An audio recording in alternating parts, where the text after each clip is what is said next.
GSTV અહેવાલની વધુ એક અસર સામે આવી, જ્યાં છોટાઉદેપુર જિલ્લાના કવાંટ તાલુકાના કિલધરા ગામમાં હાફેશ્વર પાણી પુરવઠા યોજનાનું પાણી સંપ સુધી નહોતું પહોંચતું તેનો અહેવાલ જીએસટીવીએ પ્રસારિત કર્યો હતો, જે બાદ તંત્ર સફાળે જાગ્યું અને 4 વર્ષ બાદ સંપ સુધી પાણી પહોંચાડ્યું। જોકે આ પહેલા ગામમાં પાણીની ગંભીર કટોકટીના કારણે લગ્ન જેવા પ્રસંગોમાં પણ પાણીની તંગીનો સામનો કરવો પડતો હતો। ગ્રામ પંચાયતના બોરમાં પાણી ઓછું થવાથી પીવાના પાણીની અછત સર્જાતી હતી।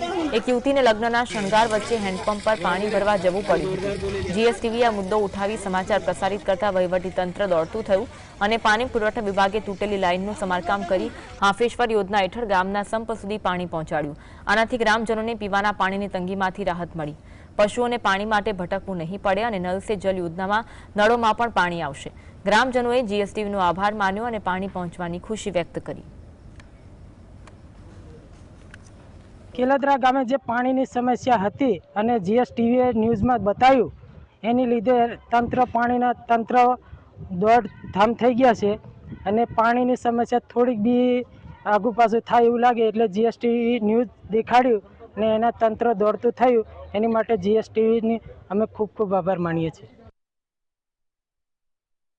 પાણીની સમસ્યા હતી અને જીએસટીવીએ સમાચાર ચલાવ્યા અને એ સમાચાર દ્વારા તમામ પાણી પુરવઠાના અધિકારીઓ હાલ કિલદરા ગામની અંદર દોડતા થઈ ગયા છે। કામગીરી ચાલુ છે।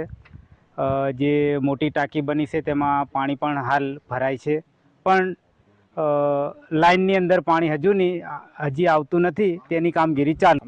અને જીએસટીવીનો આ બાબત અમે